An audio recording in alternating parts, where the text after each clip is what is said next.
Hello, and welcome to Champions of Psychology, a show with the goal of openly talking about mental health and gaming, presented by Codename Entertainment and TakeThis.org. Every Tuesday at 11 a.m. Pacific Standard Time here on twitch.tv/CNE Games, or later on your favorite podcast service, Mitra, Jordan, and Raffael Boccamazzo, a.k.a. Dr. B, talk about mental health in these unprecedented times, as well as how gaming affects us. If you're here with us live in the chat, you can leave a question that I, Treavor, Bettis, will ask them later in the show. But before that, our topic today is distraction and avoidance. And for more on that, I'm going to pass it over to Mitra and Dr. B.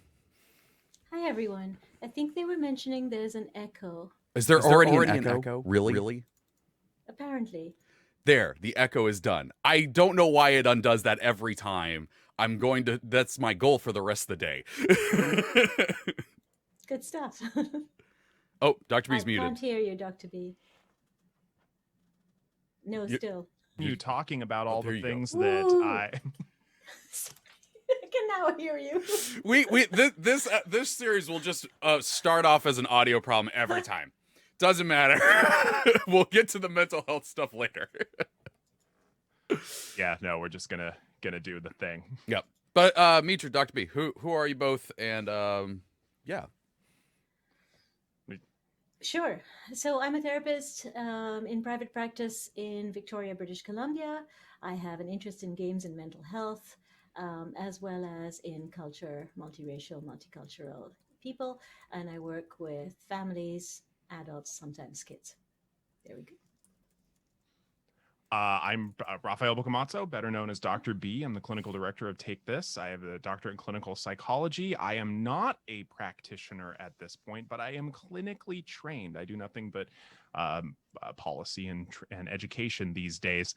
But I'm also the co-author of Gardens of Fog, a mental health charity module for 5th edition, available on the DMs Guild. And I get to hang out with these folks every week, and it's amazing. It is fun. Yep. So, avoidance and distraction. Where do you both want to start on this? Well, I don't want to talk about it. Can we just shiny? I don't want to talk about this. This is a difficult topic. Why would we talk about this? For there's something to do. Is this going to be like the Hudsucker proxy, for the kids? See, we might learn something about it and get better from it, and then it would just be a distraction. Oh, all right. Hey, Mitra. Hey, Mitra. Hey, Dr. B. I'm doing the Harry Carey thing again of hey, Mitra. It's your trademark. If you had to choose between avoidance and distraction, which one would you choose? I choose distraction every time. That's a smart decision. Why? But why? What's the difference? If you're distracting, it is a strategy to cope with something that's maybe highly anxious making for you.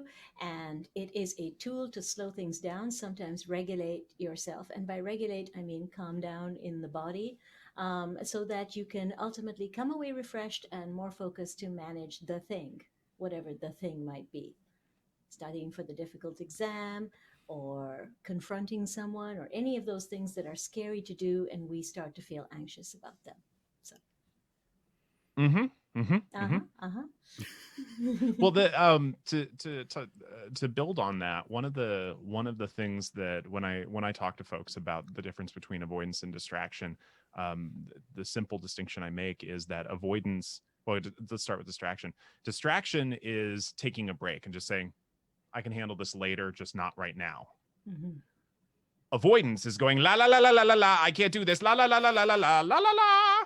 And it ends up being in the cases of many different mental health diagnoses, it can actually perpetuate those, whereas distraction does not. But the real tricky part is from the outside, they can look the same.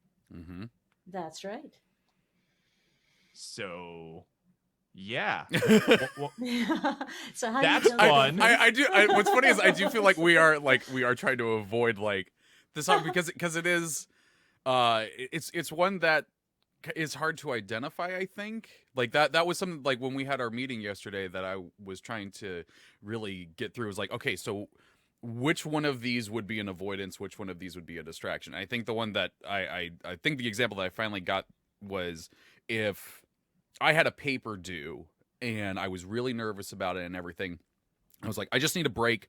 I'm going to play video games for a bit and get my mind off of it. If I finished playing the game and came away from it going, oh, I still have that paper to do. God dang it. That was avoidance. But if I came away from it like, all right, I'm recharged now, I'm ready to take on this paper, that was distraction. That's the distraction is letting me recharge and get everything back in there. And Basically, yeah. Yeah, there's another piece to it that can be really useful to think about. Sometimes we've done everything we can, and now we're just sitting there worried. Maybe we have studied for the exam and we're fine. Like we've actually learned everything we need to learn to the point that when we look at it again, we're like, okay, I'm just going over the same material. I'm okay. I know this. But we're super anxious at that point anyway. That's when distraction is really useful. I've done all the things. There's nothing more I can do. It's better to soothe myself and come into something refreshed, rested. Yeah. So that's also a way to differentiate. I haven't studied and I'm like, la, la, la, I don't even want to think about this. Ooh, look at this. I can just play over here for a while. I can play a game or whatever. That's when it's probably avoidance. My entire high school career. Got it. Right. There you go. I was a great procrastinator. Oh, yeah. And I definitely used avoidance at those times. So, yeah, it took a while to figure out when and what I could use to distract myself and what would turn from distraction into being much more avoidant behavior. So, because there's something like, how do you know the difference? Yeah. Well, I think it's partly your approach to whatever it is that you're anxious about, and your perhaps past behaviors around it can certainly give you a clue. So if I know I'm always procrastinating when I have a paper due, or if I have a difficult phone call to make, or leaving the house for some people can be anxiety making. If I know I'm finding a lot of ways to procrastinate, and then eventually it's to the point where I'm not going anywhere, that procrastination has been a form of avoidance, and I've distracted myself to the point now where I am just avoidant, right? It's like I didn't want to look at this, and now time has passed and I can actually no longer go out to do the thing, and I'm feeling immense relief, and I'm just going to get on with my other things. And that's when I used avoidance, right? If I'm distracting myself, I might say, okay, yeah, you're scared to leave the house, but there's this thing once you go that is going to make you feel good. Or if it's like, I really don't want to do the walk or the hike or the exercise that I know my body needs, but hey, I'll put a podcast on while I'm doing it. That way I won't think about this is hard and I'm bored or whatever. So do you see how distraction can then be really a handy strategy for coping with something? Sure. As opposed to I'm not going to avoid. How's that sound? Well, and it sounds like what we're talking about is that really the difference between the two has to do with how we think about it. Yeah.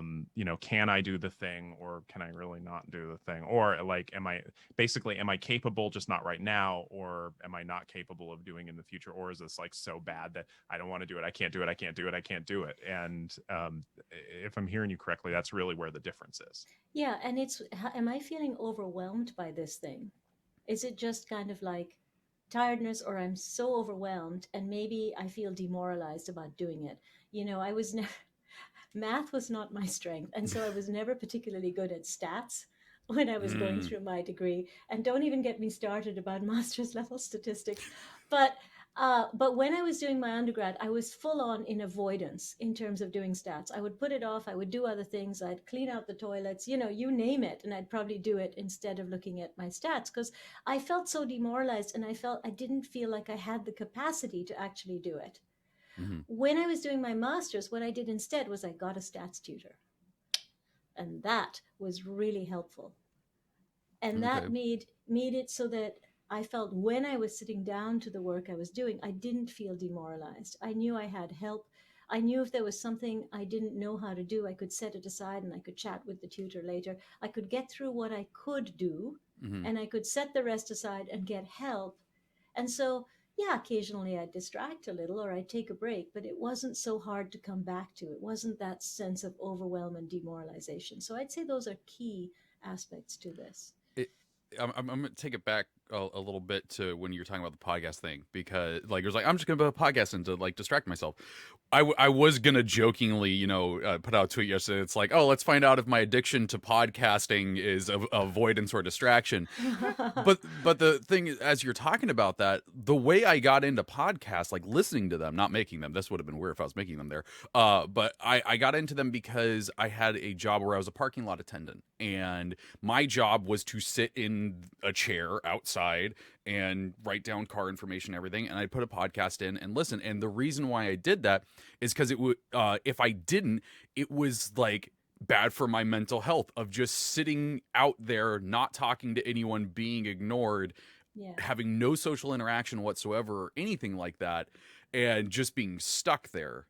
And so having a podcast on had just people talking in my ear and was a distraction from it.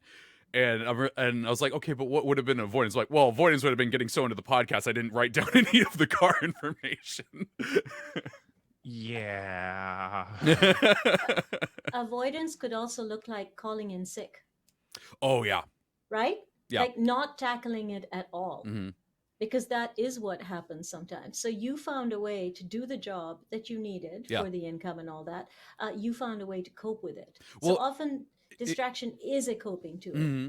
It got to the point like where some days I'm like, oh, I got a Saturday shift. Awesome. Weekend Confirm comes out. I'm going to listen to that. I cannot wait to listen to that episode. And I can only listen to it while I'm at work.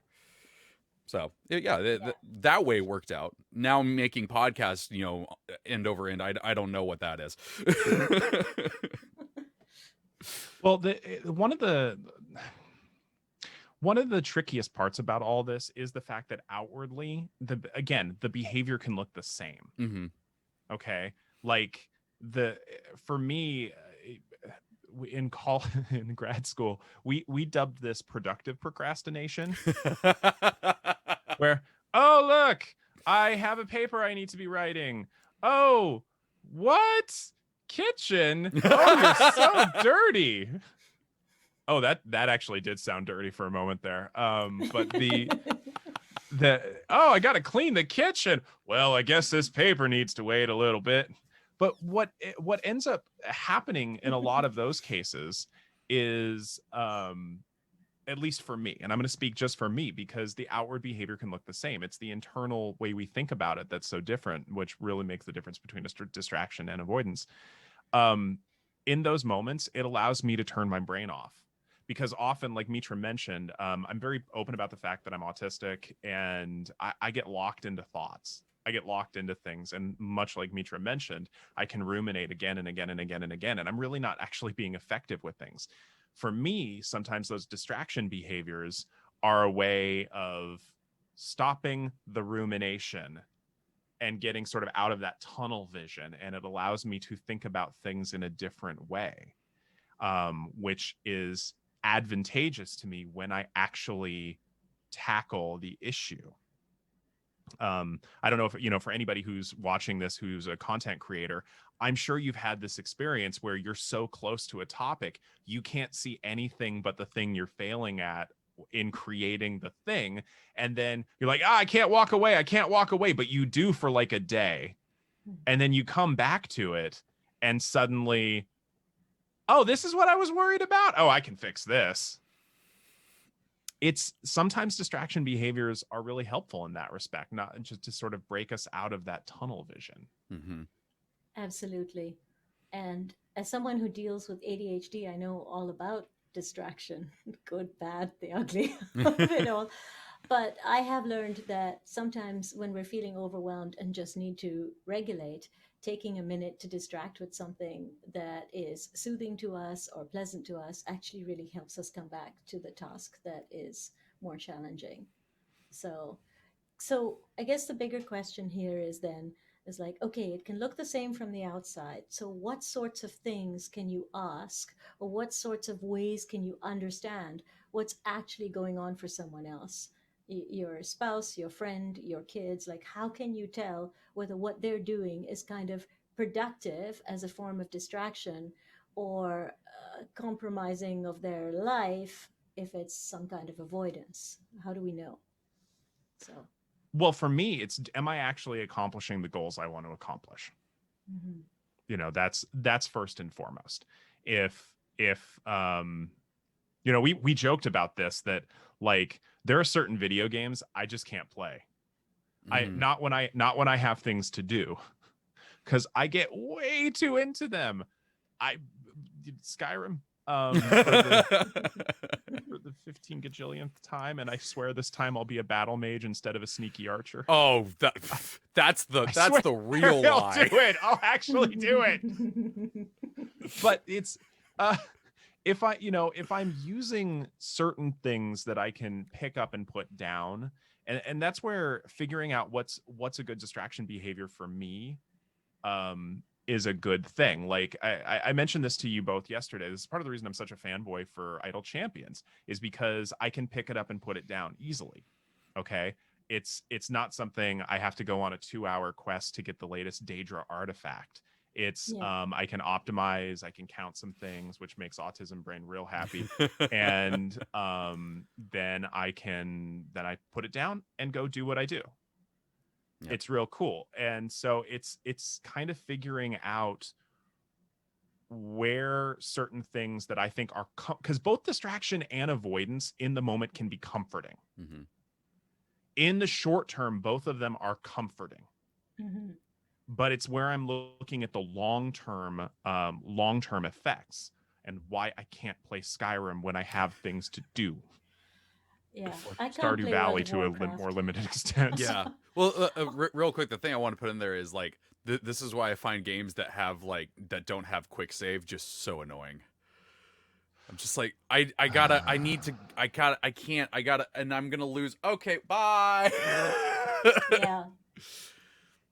Yeah, I think that it is important that you have points at which you can stop.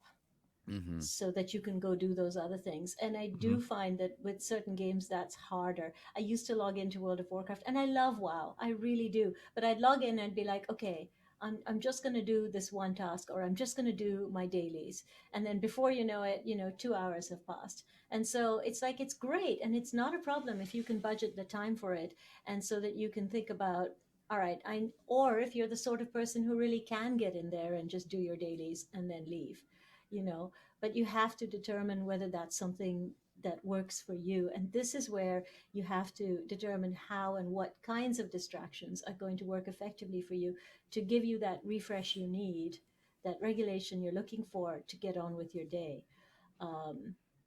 Or you're playing it on a weekend where you've budgeted the time and you don't have to worry about it, and it's not interfering with other things. Oh yeah, and that's weekend. The question: is it interfering?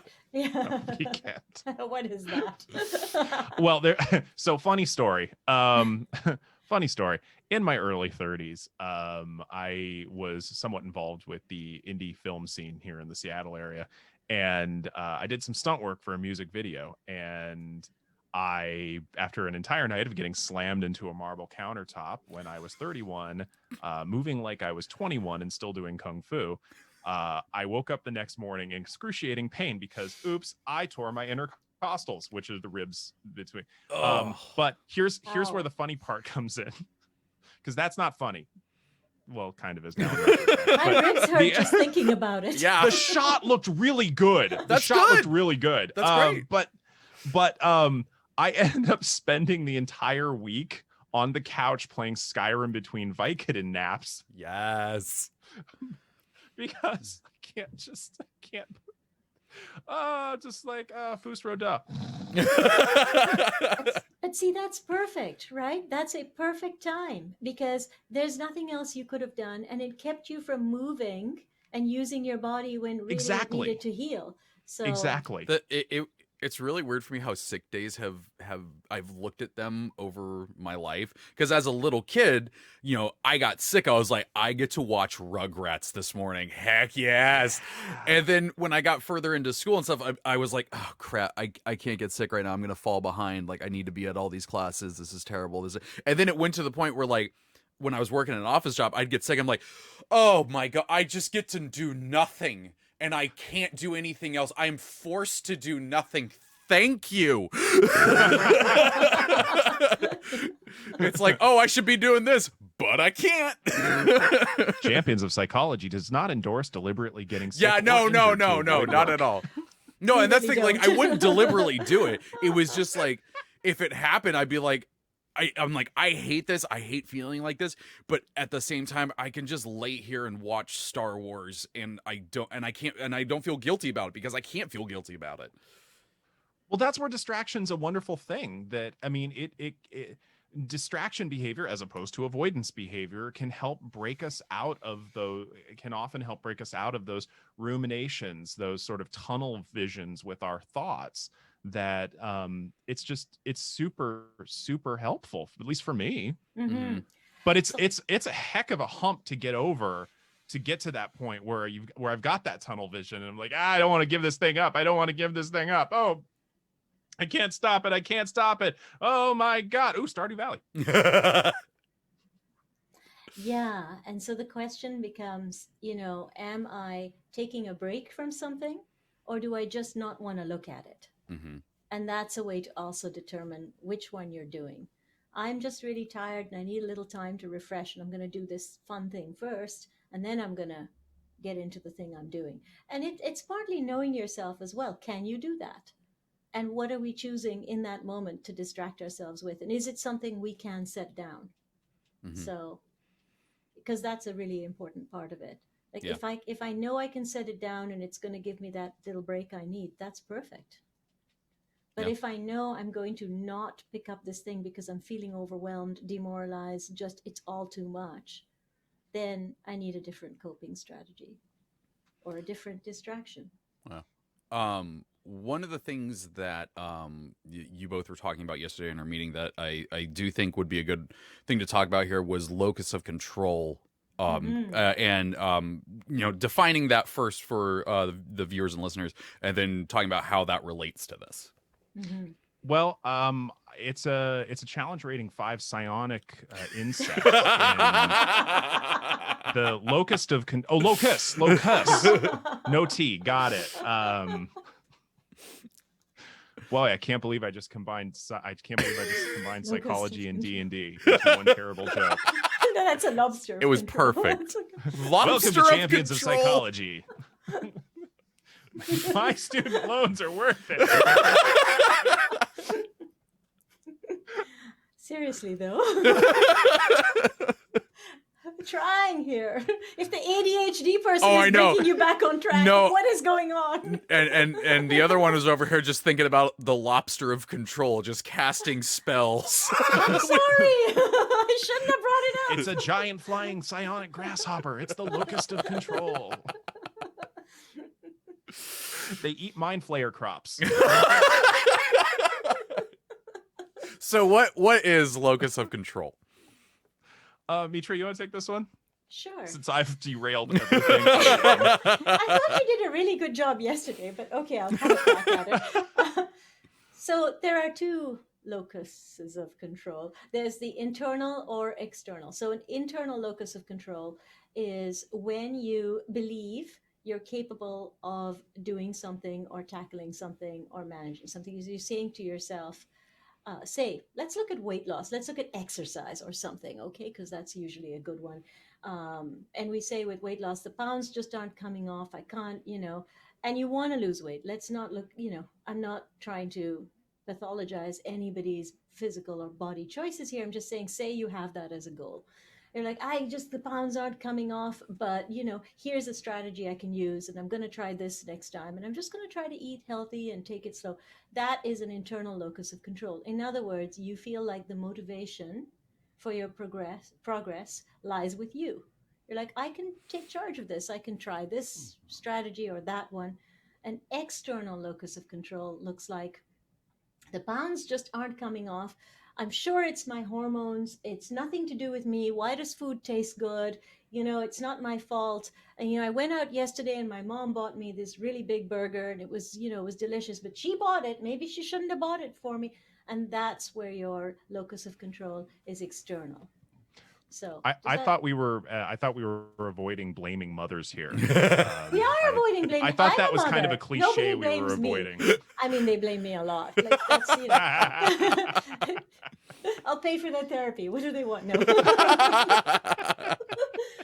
Yeah, but I think the point is, do we blame, or do we feel like in order to cope with something we have to blame an outside force? That prof was unfair. They gave me a poor grade. I know I did well. Or are we taking responsibility? I know that maybe there was something I missed when I did that exam or that paper. Maybe there was something I could have added. Maybe that's what I'll do next time. And that's the internal locus. So, yeah. Well, and that's, I mean, that becomes important to a variety of mental health challenges as well. Mm-hmm. That locus of control and distraction versus avoidance. I mean, with distraction behavior, I can handle this. I mean, distraction behavior often does have a more internalized sense of control. I can handle this. I can make a difference, just not in this moment. Whereas avoidance behavior is, I can't do much about this. There's a helplessness that comes with a more external locus of control, which is, I mean, that's characteristic of certain models of depression, that basically there's nothing I can do about this. There's a helplessness that comes with certain models of depression. And I know, at least back when I was working with people, helping to empower and create more of an internal locus of control was a big part of what we would do so often. Because partially because regardless of the diagnosis, and I suspect, Mitra, you would agree with this, regardless of the diagnosis, two people with the same diagnosis coming in, and one who's like, nothing can ever change, there's nothing I can do about this, and one person who's like, maybe things can get better, let's see how. There's a big difference in both how they present and their outcomes. Absolutely. There's a difference, because there's a difference in terms of readiness to work, and willingness to kind of look at what can change here, what can't. And it's a big part of therapy and making changes in one's life has to do with what can I actually change in my life or in my environment that's going to help me cope better with things, and what things truly can't be changed. If we have a relationship with maybe a challenging parent or sibling or relative or just friend, we can say, what about my interactions with them can I change? I can't change their interactions, but maybe if I make some changes in mine, that can affect some change. Or maybe if I deal with my studying better, that can affect some change. But if you believe there's no change that you can affect, then yeah, that leaves you feeling more helpless and a little more hopeless as well. And that's a tough place to be. Mm-hmm. And then distraction most certainly becomes avoidance in those moments. So that's the connection we're talking about. I think we're going to take a break there to remind our viewers and listeners of our disclaimer. And then after that, we'll get to another point on this. Champion Psychology is meant as education and entertainment. It is not a substitute for medical advice or professional counseling. Discussion of mental health topics will be primarily rooted in research and the personal experiences and self-disclosures of the hosts. While we can provide generalized education and possible mental health resources, we cannot offer any recommendations, advice, or opinions for any specific persons, cases, or situations. We provide these resources and links at our sole discretion, but have not necessarily vetted or reviewed any resource. We assume no liability for the use of the information or resources on these sites, and we encourage you to use your best judgment. One of the things that I wanted to bring up in the document that we have that has our points here is the role of avoidance in perpetuating various diagnoses. So what does that have to do with each other? Like, where is the relationship there? Anxiety tends to get worse when we avoid the source of anxiety. I mean, that's the simplest way of putting it. I am going to get a little technical here. Mm-hmm. My part of my training background is heavily rooted in something called cognitive behavioral therapy, which I think a lot of people misunderstand, because if you do it well, it's extremely flexible, it's extremely client centered, it's extremely humanistic. But a lot of people apply it wrong. And I know the creator of cognitive behavioral therapy, Aaron Beck, would agree. Because I heard him say it. It's a good source. Flexibility is it? What's that? I said it's a good source. Yeah. Well, I was trained by one of his students. But one of the things to think about there is the way he defines fear versus anxiety. Fear is a present focused emotion. I am in fear of something that is happening right now.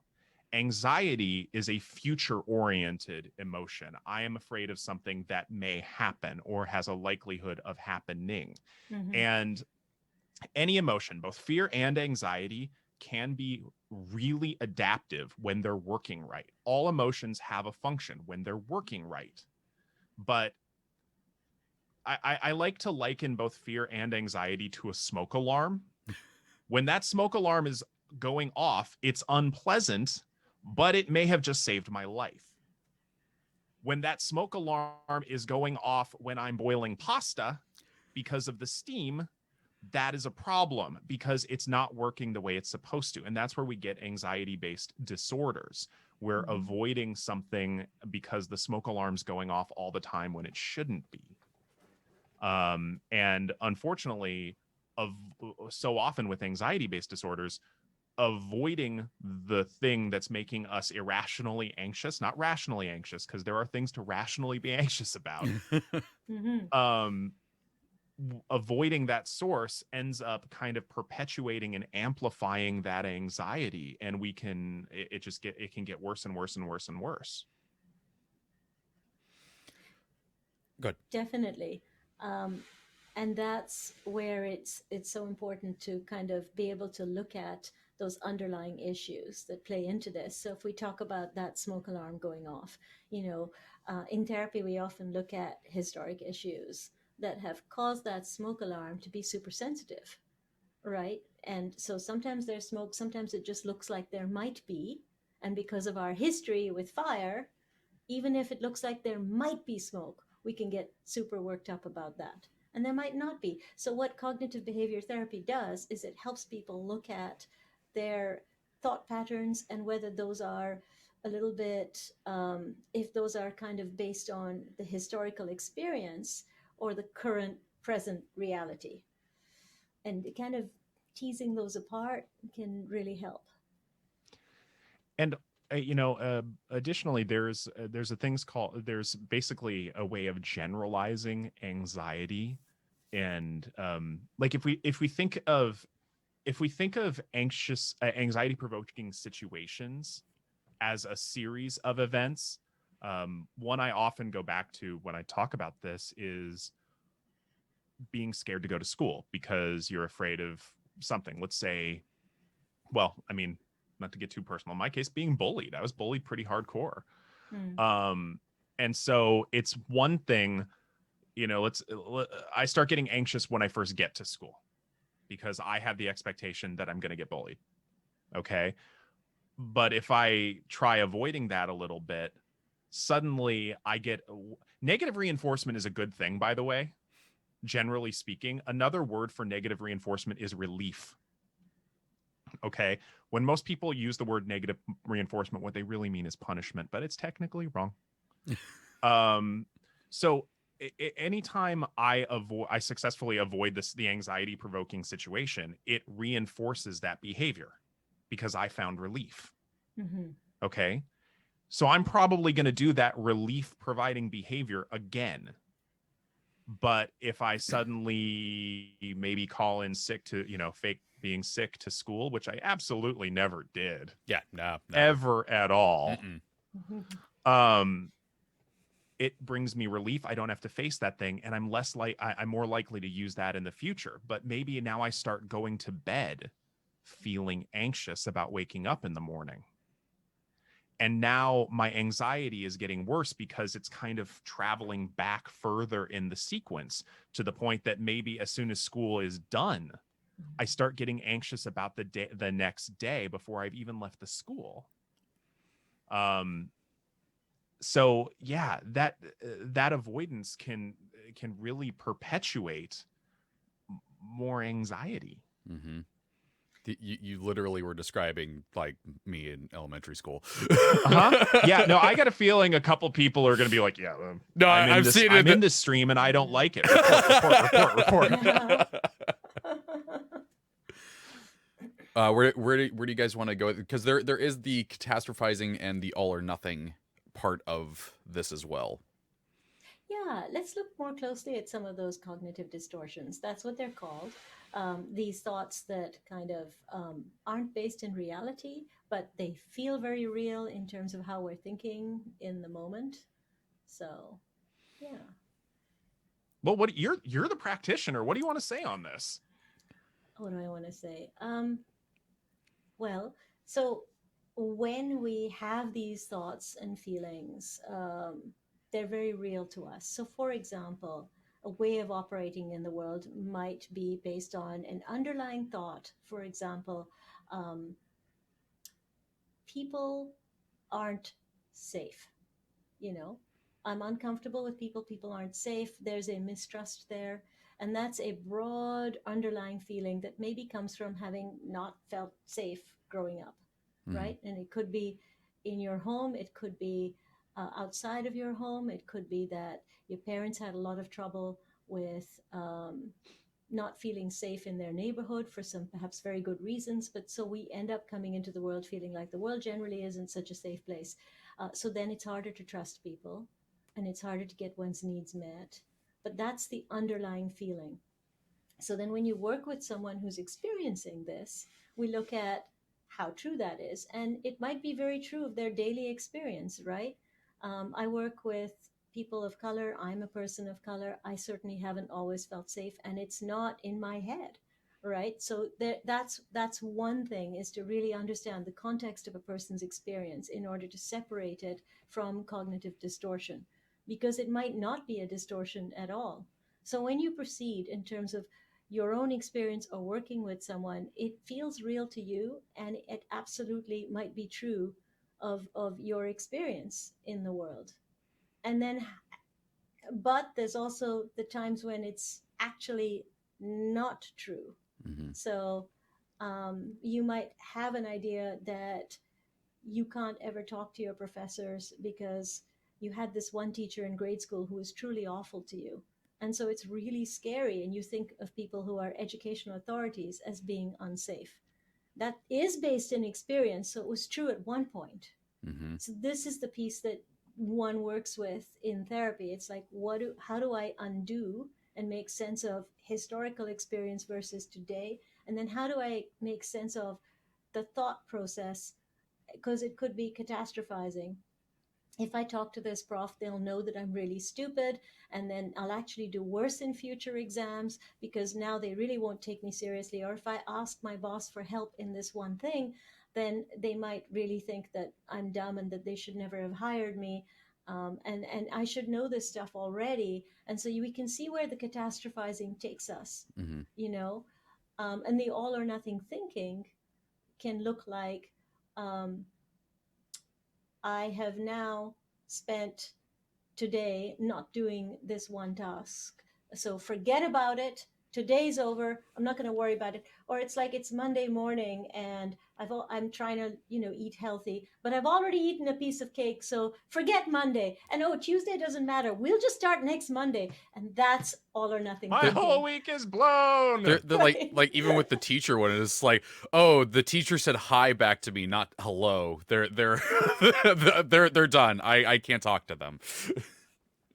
Right. It's so easy. And that's where therapy can help us kind of unpack some of our own trigger points in it. Like, what does it mean when someone says hello in a certain tone, you know, that Mm-hmm. sets us off?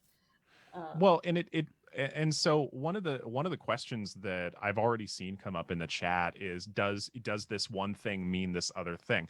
The tricky thing about all of this is no one thing means anything in psychology. Like any diagnosis, any behavior is a whole constellation of different things. If it was as simple as, do one thing and all would be healed, I'd have a lot more hats on that wall. Just and the wall would be bigger. There would be a in-ground pool. We'd be rich. I mean, if we could solve everybody's problems that way, we would be rich. But it's really complicated, and people can do really similar behaviors for very, very different reasons. very different reasons. So I want to ask Mitra. Hey, Mitra. I just straight up got to do the Harry Carey thing. Hey, Mitra. If someone comes to you with an avoidance behavior, how do you figure it out? I have to get to know them a little bit first, but then I'll look at what they want to accomplish and achieve, and I'll look at what's in the way. So it won't be about, because people often come in feeling like they're failing, they can't do things. But we'll look at what is stopping you, what is interfering. You have a goal, a thing you want. What's actually interfering with you doing the thing? So that it's not about you're a terrible person, you're failing, you're lazy, you're this, you're that, because these are all the negative messages that we give ourselves. But it's more like, you don't know me. I know me. I've said a lot of those things to myself. Yeah. No, like so. I've 100% done the, oh, well, I screwed up and ate that thing today, so I'll just have whatever I want for the rest of the day. I didn't exercise today. I can't exercise ever again. I didn't do all 100 push-ups. I am a failure. Exactly. We judge our success and failure on margins that don't always make sense, like at all. So. Now, somebody mentioned they couldn't hear me very well. I'll bring the mic in a little closer because I kind of am my own tech support at the moment. So let's hope that helps. Sounding good. Well, like, how do you help people figure it out? Like, one of the again, back when I worked with people, one of the biggest challenges I saw from folks so commonly was this idea of outcome versus process.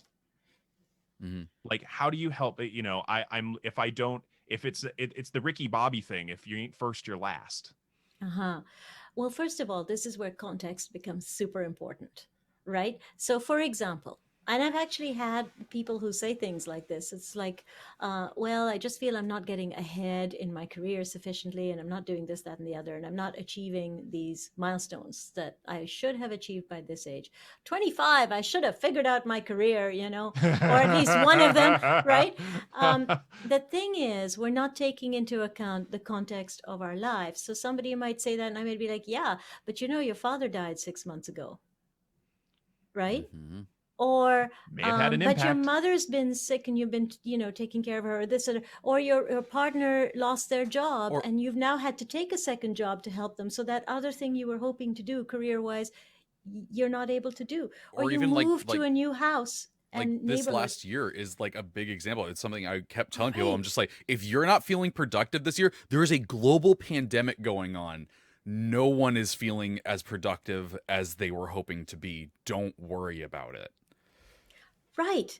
And people do tend to forget there's a pandemic. Not in terms of their behavior, but in terms of the impact this is having on their developmental course, if you will. This is a global generational trauma. Mm-hmm. It is. Absolutely. I expect and I anticipate, unfortunately, that people are going to come out feeling that trauma. Yeah. And to expect otherwise and to expect more of yourself while you're tackling something so heavy is really, it's unfair. Mm-hmm. We do that. We sort of create a version of reality that doesn't include the parts that we've maybe normalized because they're all around us and we're so used to not seeing them, or we somehow forget because they're not part of our overall history. Mm-hmm. So the pandemic's lasted, you know, a year and a half now, almost, or a year and a bit. And so in the course of our lives, that might be quite a small portion of our lives. So we have this idea that I should still be doing X, Y, Z, but we're not going to be able to do that. Mm-hmm. And it's not our fault. It's just life. Yeah. Well, and there you're bringing up an interesting thing, because I mean, we talked about locus of control earlier, and it's, I don't know if this is a North American thing, but a lot of the folks I talk to get stuck between this is the all or nothing thinking. Like you have an internal locus of control or you have an external locus of control, but really it's a continuum. And this is where, you know, about 30 odd years ago, Zen Buddhist mindfulness started really being brought into certain practices of psychology, particularly something called dialectical behavioral therapy, and they talked about things like radical acceptance, and what they mean by that is accepting all facets, like a D20. All the sides are real. All the sides are true. Why are you only looking at the one? It's not a 1 or a 20. It's everything in the middle. So there are truly things we don't have control over, and there are some things we do. Mm-hmm. And recognizing them both honestly is a huge struggle. Yeah. Yeah, because we want to believe we have control sometimes when we don't, because it's too painful to think that we don't. So, for example, say we're going through a difficult breakup or we're having challenges in a relationship, we might want to believe there's things we could have done differently. And I see this sometimes when people are experiencing challenges in a relationship that's maybe had some toxicity or abuse in it, where it's like, well, if I didn't do this thing, maybe they wouldn't have blown up at me. No, they are responsible for their response to you and in the world, and they can determine what that looks like, and you don't have control of that. You can only think about your response and your behavior. And even if it upsets someone, they have a responsibility to figure out how to express that upset in a way that is constructive. So, you know, that comes back to what's my locus of control. And even if a relationship is really difficult or painful, it's not my fault necessarily. There's nothing I can do about how other people choose to behave. Mm-hmm. So, There's actually we're getting a little bit off track. Yeah, Well, I was no, going to but move us there- over to questions in a moment, but yeah. but there is Sorry, I'm one just gonna book alter this. that I There we think go. is really poignant right now, and every psych student knows this book. Probably every psych grad student has read it, but the first 2/3 of it are tremendously valuable, if a very difficult read because of the subject matter. And I think, Mitra, you probably know which book I'm going to say because it's just so famous in the world of psychology, Man's Search for Meaning. Absolutely. If it's a tough read because it was written by a Viennese psychiatrist who survived, I think, 4 concentration camps in World War II. But he came up with this way of finding hope and meaning in the worst of circumstances.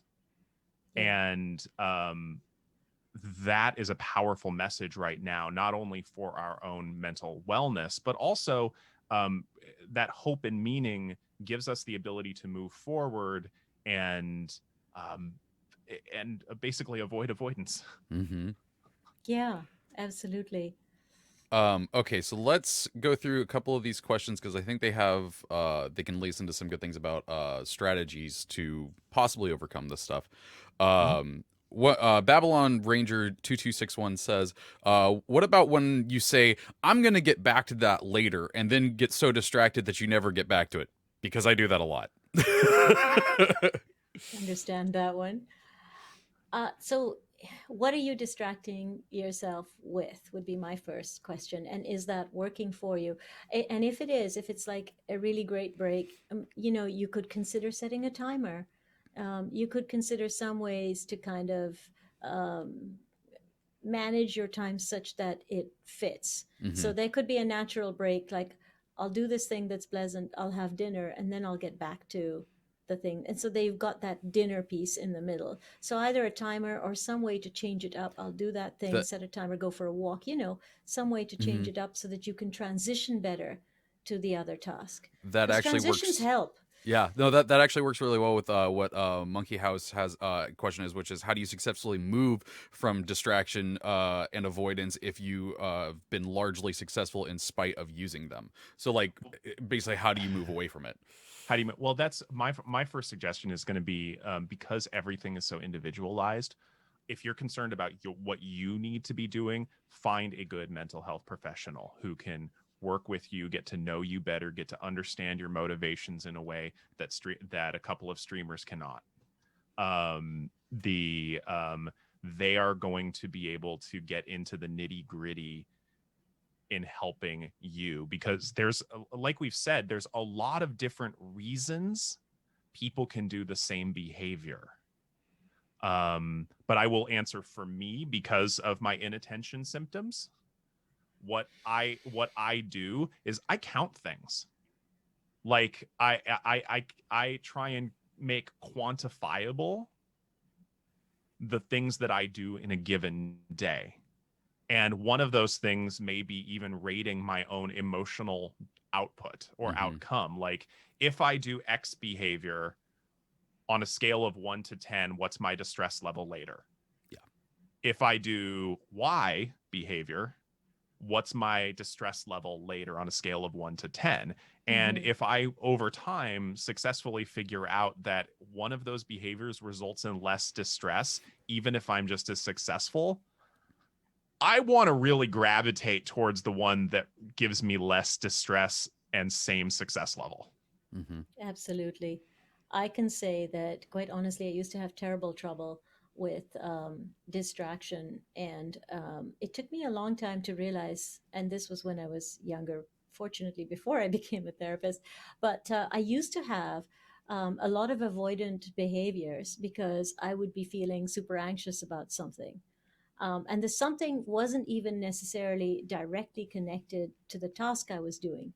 So I wouldn't necessarily, for example, be anxious about going to work, but I would have terrible trouble leaving the house to get going because my state of internal overwhelm was so high. Now, of course, then if I made myself late for work, as you can imagine, that just made the day worse. It took me a long time to figure out that part of being an adult is taking yourself in hand, taking that small, slightly dysregulated internal child self sometimes, or a self that's not coping very well, and sort of saying, okay, we need to do this differently so that you can cope better with today. What are we going to do? You know? And you have within you that capable adult self, and you have within you that highly anxious self sometimes that is maybe connected to something else. You know, the anxiety you might be experiencing could be due to something totally different that is outside of your control.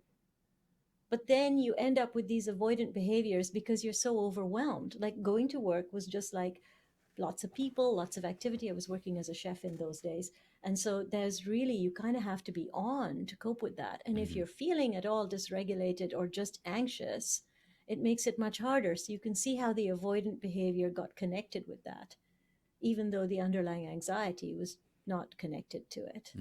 So if that helps. Oh yeah. The Rogers 773 says, well, there's also using a small task like doing the dishes to help distract you enough to, I don't. He says, I don't know the term. Maybe think more freely or clearly about a problem. I do this at work when I'm a bit peeved about something. The minor task distracts me from being peeved and allows me to complete whatever task that's peeved me. I feel like, and again, not an expert at all. Really that great. sounds like distraction, where that is letting your mind, recharge from that thought that was causing you problems.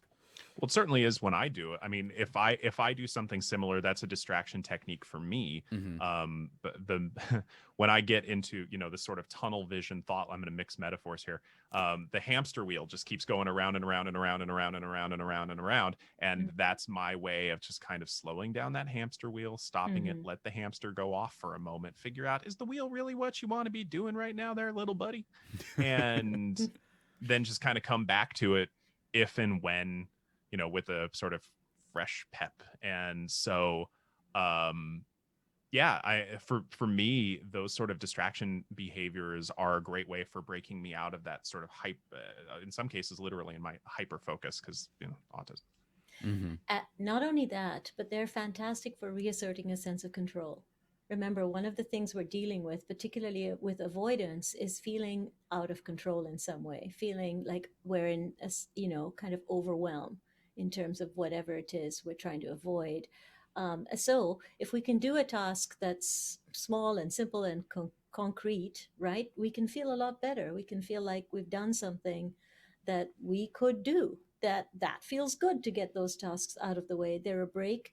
we're standing up when we're doing the dishes, so we're using our body differently, and that also really helps with the with becoming more regulated physically. So yeah, going for a walk, any little task that is a break acts as kind of a bridge to another activity and can be a place to rest. So Yeah, if it makes me feel more empowered versus disempowered, then I'm probably going to do it again. Mm-hmm. That's at least a hint to me. If I feel more empowered, that it's more of a distraction versus avoidance behavior. This is personal situation, but like I remember I had a very important email that I got, and essentially it was just like it's like, hey, we're not gonna go with this idea. Do you have another one? They're like, we want another pitch and we need it now. And I was just, and like I paced the entire length of my house, just like, okay, gotta think, gotta do, oh my god, and I literally just stopped and went, I'm taking a shower, and I went and took a shower. And I came back out and went, I know everything. And I typed up like a 2,000-word email. The shower is your matrix. Whoa. Whoa. it's like a portal. I know emails. Yeah. Because of time, that is going to be the last question that we do for the day. We had plenty of other ones. Thank you all for putting those in. We really do appreciate it. We're sorry if we're not able to get to yours. Mitra, Dr. B, where can people find you on social media? So Mitra Jordan is like at Mitra Jordan. It's a good place. You can DM me there. I also have mitrajordan.com, which is my website, and there's contact information on there should you like to get in touch. Mm-hmm. Yeah, of course, make sure to follow Take This on all the socials at TakeThis.org. But if you want to follow me, I'd be so grateful about it. And I'm right there. For podcast listeners, who would that be? Well, that would be the Dr. B. Yeah. I'm going to just continue hit my own microphone. You're going to play us out. There we go. Let me play you the song of my people, clumsiness. My peepsel. My peepsel. I love it. I don't know. It. We're keeping it. Yeah, the there peepsel. You go. Around Easter, there'll just be a bunch of little peeps behind him. Oh God! Oh, marshmallow abominations unto the Lord. This is your peepsel. Oh God, they're strong. Have to make an appearance. They gotta be there.